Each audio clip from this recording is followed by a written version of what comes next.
एक पुरानी सी इमारत में वैद्य जी का मकान था।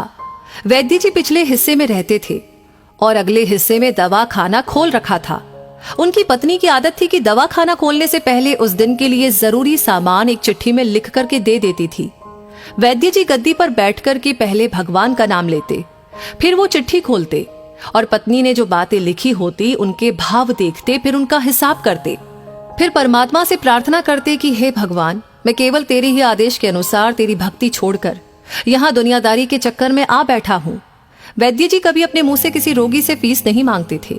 कोई देता था, कोई नहीं देता था, किंतु एक बात निश्चित थी कि जो ही उस दिन के आवश्यक सामान खरीदने योग्य पैसे पूरे हो जाते थे, उसके बाद वो किसी से भी दवा के पैसे नहीं लेते थे, चाहे रोगी कितना ही धनवान क्यों ना हो।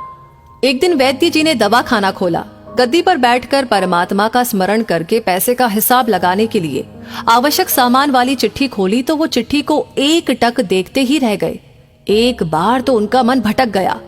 उन्हें अपनी आंखों के सामने तारे चमकते हुए नजर आए, किंतु शीघ्र ही उन्होंने अपनी तंत्रिकाओं पर नियंत्रण पा लिया। आटे, दाल, चावल आदि के बाद पत्नी ने लिखा था, बेटी का विवाह 20 तारीख को है, उसके दहेज का सामान। कुछ देर सोचते रहे, फिर बाकी चीजों की कीमत लिखने के बाद दहेज के सामने लिखा, ये काम परमात्मा का है, परमात्मा जाने। एक दो रोगी आए थे, उन्हें वैद्य जी दवाई दे रहे थे।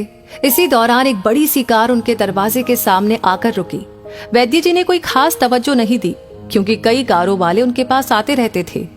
दोनों मरीज दवाई लेकर चले गए। वो सूट बूट में साहब कार से बाहर निकले और नमस्ते करके बेंच पर बैठ गए। वैद्य जी ने कहा कि अगर आपको अपने लिए दवा लेनी है तो इधर स्टूल पर आए, ताकि आपकी नाड़ी देख लूं, और अगर किसी रोगी की दवाई लेकर जाना है तो बीमारी की स्थिति का वर्णन करें। वो साहब कहने लगे, वैद्य जी, आपने मुझे पहचाना नहीं। मेरा नाम कृष्णलाल है, लेकिन आप मुझे पहचान भी कैसे सकते हैं, क्योंकि मैं 15-16 साल बाद आपके दवाखाने पर आया हूँ। आपको पिछली मुलाकात का हाल सुनाता हूँ, फिर आपको सारी बात याद आ जाएगी। जब मैं पहली बार यहाँ आया था तो मैं खुद नहीं आया था, अपितु ईश्वर मुझे आपके पास लेकर आए थे, क्योंकि ईश्वर ने मुझ पर कृपा की थी और वो मेरा घर आबाद करना चाहते थे। हुआ इस तरह था कि मैं कार से अपने पैतृक घर जा रहा था। बिल्कुल आपके दवाखाने के सामने हमारी कार पंक्चर हो गई। ड्राइवर कार का पहिया उतारकर पंक्चर लगवाने चला गया। आपने देखा कि गर्मी में मैं कार के पास खड़ा था, तो आप मेरे पास आए और दवाखाने की ओर इशारा किया और कहा कि इधर आकर कुर्सी पर बैठ जाए। फिर मैं कुर्सी पर आकर बैठ गया। ड्राइवर ने कुछ ज्यादा ही देर लगा दी थी। एक छोटी सी बच्ची भी यहाँ पर आपकी मेज के पास खड़ी थी और बार बार कह रही थी, चलो ना बाबा, मुझे भूख लगी है। आप उससे कह रहे थे कि बेटी थोड़ा धीरज धरो, चलते हैं। मैं ये सोचकर इतनी देर से आपके पास बैठा था और मेरे ही कारण आप खाना खाने भी नहीं जा रहे थे। मुझे कोई दवाई खरीद लेनी चाहिए ताकि आप मेरे बैठने का भार महसूस न करें। मैंने कहा कि वैद्य जी, मैं पिछले 5-6 साल से इंग्लैंड में रहकर के कारोबार कर रहा हूँ। इंग्लैंड जाने से पहले मेरी शादी हो गई थी, लेकिन अब तक बच्चे के सुख से वंचित हूँ। यहाँ भी इलाज कराया और वहां इंग्लैंड में भी, लेकिन किस्मत ने निराशा के सिवा और कुछ नहीं दिया। आपने कहा था कि मेरे भाई, भगवान से निराश न हो। याद रखो कि उसके कोष में किसी चीज की कोई कमी नहीं है। आस, औलाद, धन, इज्जत, सुख दुख, जीवन, मृत्यु, सब कुछ उसी के हाथ में है। ये किसी वैद्य या डॉक्टर के हाथ में नहीं होता और न ही किसी दवा में होता है। जो कुछ होना होता है वो सब भगवान के आदेश से होता है। औलाद देनी है तो उसी ने देनी है। मुझे याद है आप बातें करते जा रहे थे और साथ साथ पुड़िया भी बनाते जा रहे थे।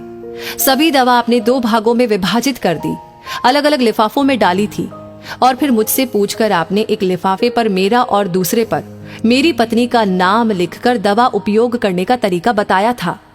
मैंने तब वो दवाई ले ली थी, क्योंकि मैं सिर्फ कुछ पैसे आपको देना चाहता था। लेकिन जब दवा लेने के बाद मैंने पैसे पूछे तो आपने कहा था, बस ठीक है। मैंने जोर डाला तो आपने कहा कि आज का खाता बंद हो गया है। मैंने कहा, मुझे आपकी बात समझ नहीं आई।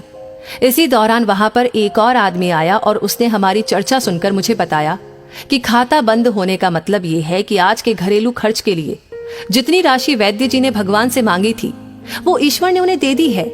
अधिक पैसे वो ले नहीं सकते। मैं कुछ हैरान हुआ और कुछ दिल में लज्जित भी कि मेरे विचार कितने निम्न थे और ये सरल चित्त वैद्य कितना महान है। मैंने जब घर जाकर पत्नी को औषधि दिखाई और सारी बात बताई तो उसके मुंह से निकला, वो इंसान नहीं, कोई देवता है। और उसकी दी हुई दवा ही हमारे मन की मुराद पूरी करने का कारण बनेंगी।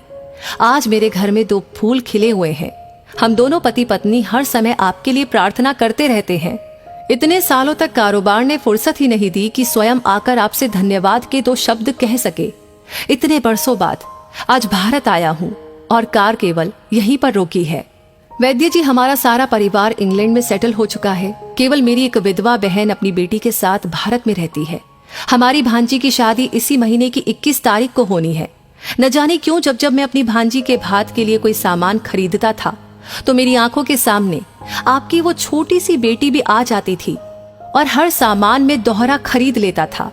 मैं आपके विचारों को जानता था कि संभवतः है आप वो सामान न ले, किंतु मुझे लगता था कि मेरी अपनी सगी भांजी के साथ जो चेहरा मुझे बार बार दिख रहा था वो भी मेरी भांजी ही है। मुझे लगता था कि ईश्वर ने इस भांजी के विवाह में भी मुझे भात भरने की जिम्मेदारी दी है। वैद्य जी की आंखें आश्चर्य से खुली की खुली रह गई और बहुत ही धीमी आवाज में बोले, कृष्णलाल जी, आप जो कुछ भी कह रहे हैं मुझे समझ में नहीं आ रहा कि ईश्वर की ये क्या माया है। आप मेरी श्रीमती के हाथ की लिखी हुई ये चिट्ठी देखिए। और वैद्य जी ने चिट्ठी खोलकर कृष्णलाल जी को पकड़ा दी। वहां पर उपस्थित सभी ये देख करके हैरान रह गए कि दहेज का सामान के सामने लिखा हुआ था, ये काम परमात्मा का है, परमात्मा जाने। कांपती सी आवाज में वैद्य जी बोले, कृष्णलाल जी, विश्वास कीजिए कि आज तक कभी ऐसा नहीं हुआ कि पत्नी ने चिट्ठी पर आवश्यकता लिखी हो और भगवान ने उस दिन उसकी व्यवस्था न कर दी हो। आपकी बातें सुनकर तो लगता है कि भगवान को पता होता है कि किस दिन मेरी श्रीमती क्या लिखने वाली है। अन्यथा आपसे इतने दिन पहले ही सामान खरीदना आरंभ न करवा दिया होता परमात्मा ने। वाह भगवान वाह, तू महान है, तू दयावान है। मैं हैरान हूं कि वो कैसे अपने रंग दिखाता है। वैद्य जी ने आगे कहा, एक ही पाठ पढ़ा है कि सुबह परमात्मा का आभार करो, शाम को अच्छा दिन गुजरने का आभार करो, खाते समय उसका आभार करो, सोते समय उसका आभार करो। तो दोस्तों, इस कहानी को सुनने के बाद आप क्या महसूस कर रहे हैं? आपके दिल से कौन सी बात आ रही है? प्लीज आप हमें अपनी राय जरूर बताएं। इस वीडियो को लाइक आपने कर दिया है तो शेयर करना बिल्कुल ना भूलें। आपका हर एक लाइक, हर एक कमेंट, हर एक शेयर हमें इंस्पायर करता है ऐसी कहानियां आप तक पहुंचाने के लिए। और हाँ, इस वीडियो को पूरा देखने के लिए तहे दिल से हमारी पूरी टीम की ओर से आपको बहुत सारा आभार। धन्यवाद।